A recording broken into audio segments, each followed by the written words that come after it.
Good morning, students. Today we are going to discuss the topic that is types of chemical equilibrium. So generally there are two types of chemical equilibrium. There are two types of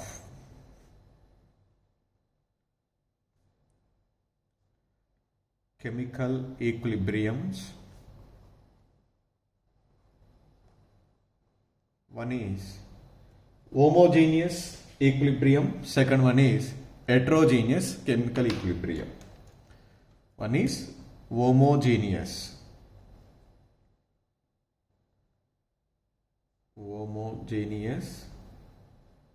equilibrium.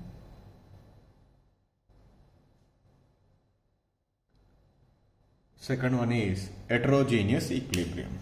First let we discuss about homogeneous equilibrium. So what is mean by homogeneous equilibrium? So chemical reaction means reactants and products are present. If all the reactants and products are in the same phase, then in that reaction between the reactants and the products an equilibrium is set up. Then that reactions are called homogeneous equilibrium reactions. That nothing but simply homogeneous equilibrium means the equilibrium reactions,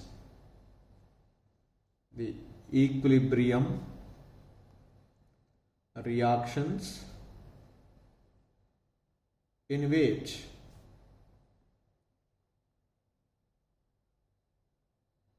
all the reactants and the products,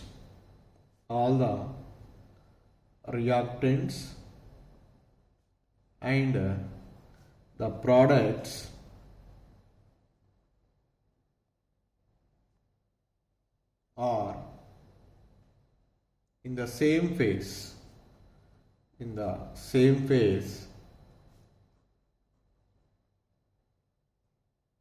are called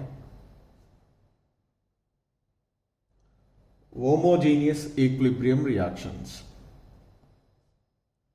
Homogeneous equilibrium reactions.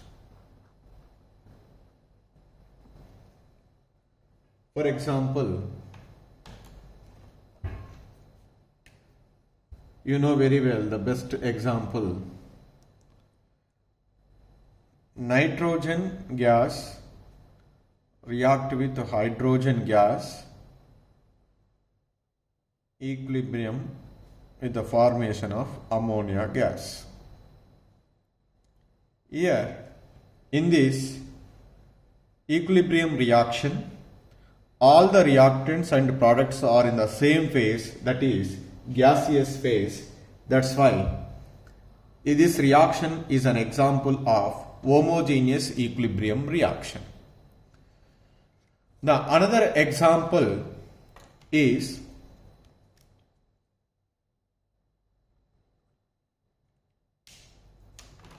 SO2 gas plus O2 gas, equilibrium SO3 gas. Here also all the reactants and products are in the same phase, that is gaseous phase. Let us take the another example, Fe plus 3 aqueous plus SCN minus aqueous, equilibrium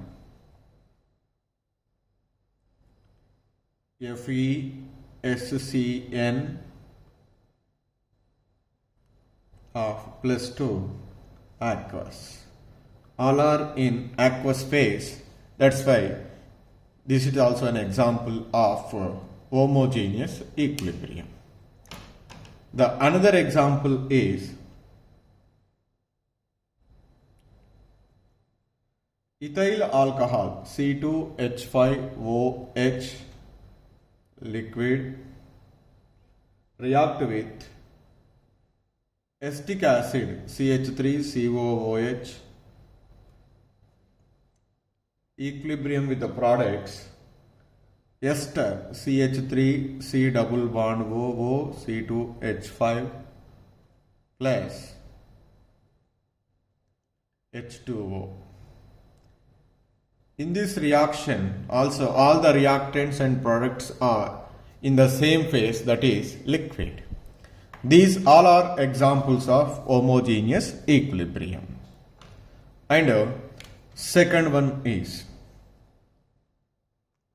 that is heterogeneous equilibrium. Heterogeneous equilibrium.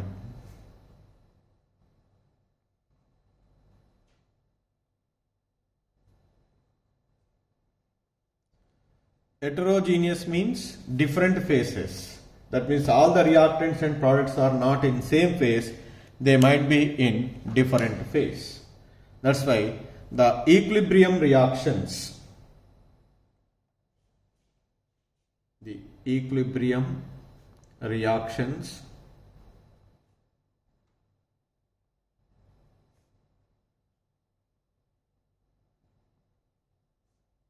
in which all the reactants and products are not in the same phase, in which the reactants and the products are not present in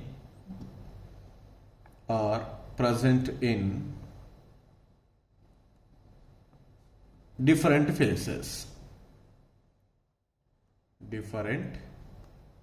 phases.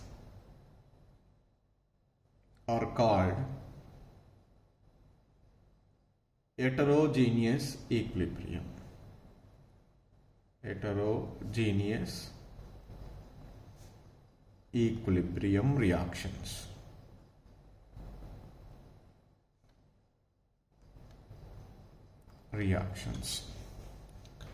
So what are the examples? For example, decomposition of calcium carbonate. Calcium carbonate on decomposition gives rise to calcium oxide and carbon dioxide.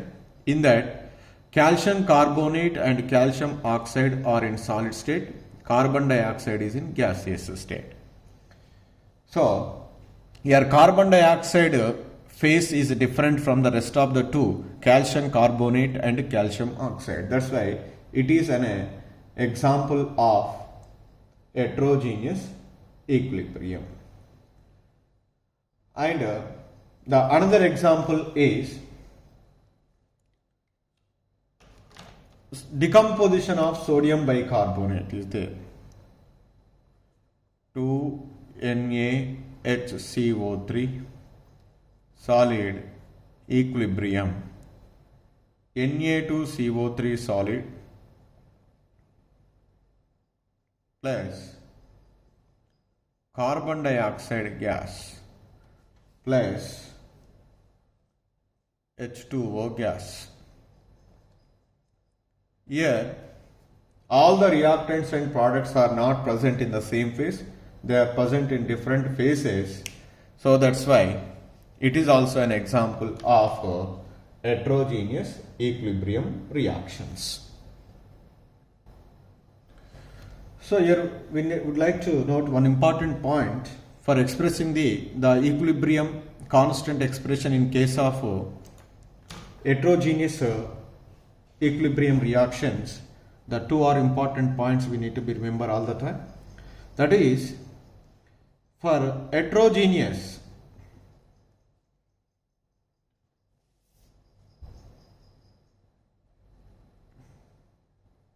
reactions,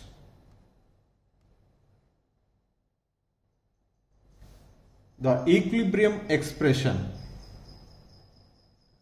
the equilibrium expression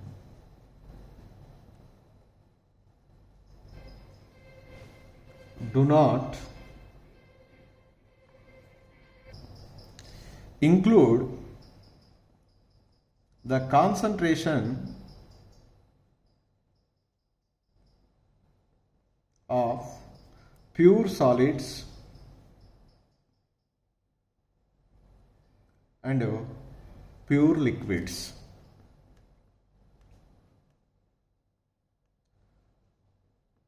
Generally, by convention, the concentration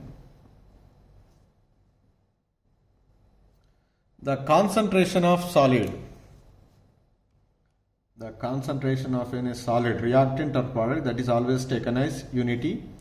Similarly, the concentration of liquid is also taken as unity, because their concentrations do not change much, so that's why it will be remained as a constant. So to understand this one, let us take one example. The decomposition of calcium carbonate solid is there. It is in equilibrium with calcium oxide solid plus carbon dioxide gas. So express the equilibrium constant expression, that is Kc. Kc is equal to the concentration of calcium solid and carbon dioxide gas to the power 1, here also power 1, divided by calcium carbonate solid. But as per convention, calcium oxide solid is equal to 1, calcium carbonate solid is also taken as 1. Therefore, Kc is equal to what we get, only the carbon dioxide gas concentration. Similarly, when we are expressing the Kp, what we write? Kp is equal to partial pressure of calcium oxide and partial pressure of carbon dioxide by partial pressure of calcium carbonate. But this is taken as unity and it is taken as unity. From this one, Kp is equal to partial pressure of carbon dioxide, because solids and liquids do not exhibit any partial vapor pressure. That's why they are taken as always unity. Therefore, Kp is equal to partial pressure of carbon dioxide. That is, we need to be remembered. And the second point we need to be remembered, in the case of solvent is used, if concentration of solvent is used, concentration of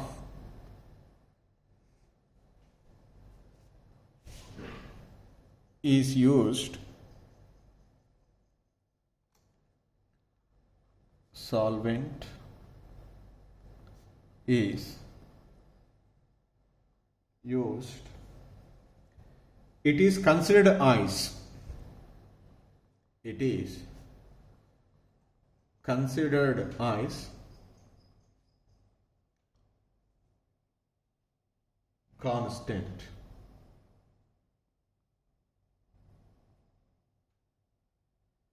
Because it is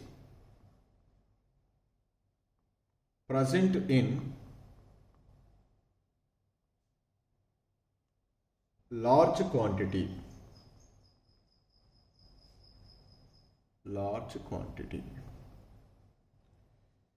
And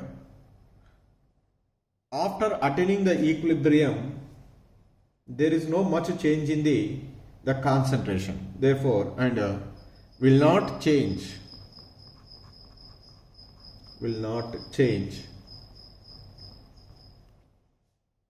appreciably. Appreciably.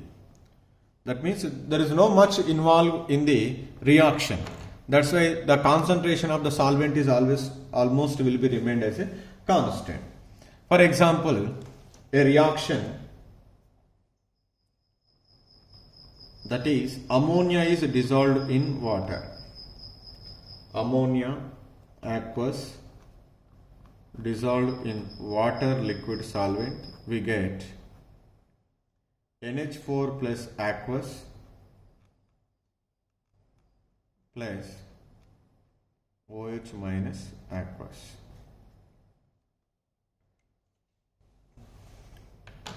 So when we are expressing the equilibrium constant in terms of concentration, what we write here?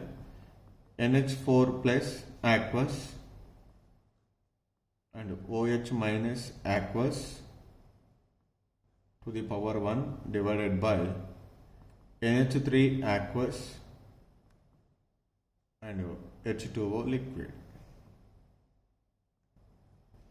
But the concentration of H2O liquid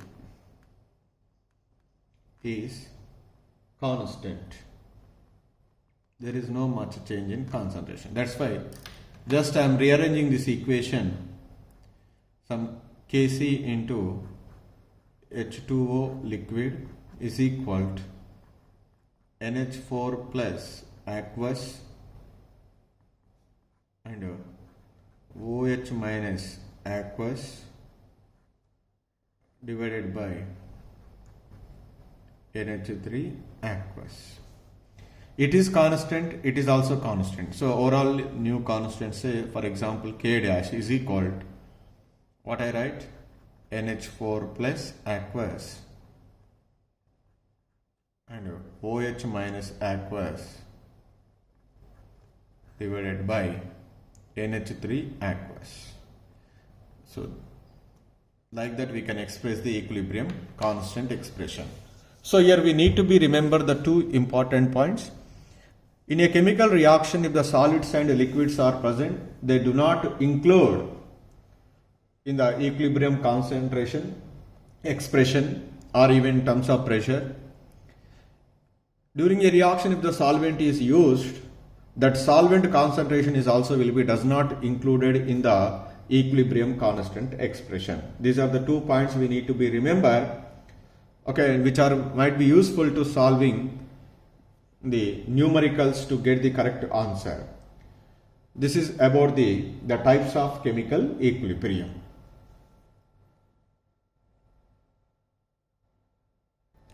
So let's practice some equilibrium constant expressions for some of the reactions. The first reaction is, I write N2 gas plus O2 gas equilibrium 2NO gas. Write the equilibrium constant expression in terms of concentration as well as in terms of pressure. In terms of concentration, Kc is equal to concentration of the product, that is NO to the power 2 by concentration of N2 to the power 1, concentration of O2 to the power 1. Suppose if we apply the Kp is we can express in terms of partial pressure of NO to the power 2 by partial pressure of N2 to the power 1 and partial pressure of oxygen to the power 1. Like that we can express. So let us take the another example. Here I write 3 Fe solid plus 4 H2O gas equilibrium Fe3O4 solid plus 4 H2 gas. So we have to be express the equilibrium constant for this reaction. So generally, normally we retain the ratio of the concentration of the products to the reactants with each concentration term is raised to the power which is same as the stoichiometric coefficient as appeared in the balanced chemical equation. Now here I write Fe3O4 solid to the power 1, H2 gas to the power 4 by Fe solid to the power 3 and H2O gas to the power 4. But we know very well when the solids and liquids are present, they do not included in the concentration expression, equilibrium constant expression. Solid is equal to 1. Similarly, the concentration of Fe solid is also always taken as 1. Therefore, the equilibrium constant expression Kc is become, this is 1, it is also 1. Then what is left on the numerator? Only H2 gas is all to the power 4 by H2O gas all to the power 4. This is the equilibrium constant expression. So let us take the another example. The third example I would like to write here. That is, I'll write PCl5 gas equilibrium PCl3 gas plus Cl2 gas. The equilibrium constant expression Kc is equal to what we write here, the ratio of the concentration of the products to the power 1 Cl2 gas to the power 1 by PCl5 gas to the power 1. Similarly, we can also write Kp. Kp is equal to partial pressure of PCl3 to the power 1 and partial pressure of chlorine gas to the power 1 divided by partial pressure of PCl5 to the power 1. Like that, we can express the equilibrium constant expression. Let us take the fourth one, that is CrO4 minus 2 aqueous plus Pb plus 2 aqueous equilibrium PbCrO4 solid. Write the equilibrium constant expression in terms of concentration. That is, we write first products, that is PbCrO4 solid to the power 1 divided by concentration of CrO4 minus 2 to the power 1 aqueous and Pb plus 2 aqueous. But by convention, PbCrO4 is in solid state, so that its concentration is always taken as unity. The equilibrium constant expression is become 1 by CrO4 minus 2 aqueous to the power 1 and Pb plus 2 aqueous to the power 1. Like that, we can express the equilibrium constant expressions. So these are very important to learn how to write an equilibrium constant expression for a given reaction. Then only it is possible to calculate the equilibrium constant for a given reaction. This is about the types of equilibrium and how to express the equilibrium constant expression in terms of concentration as well as in terms of pressure.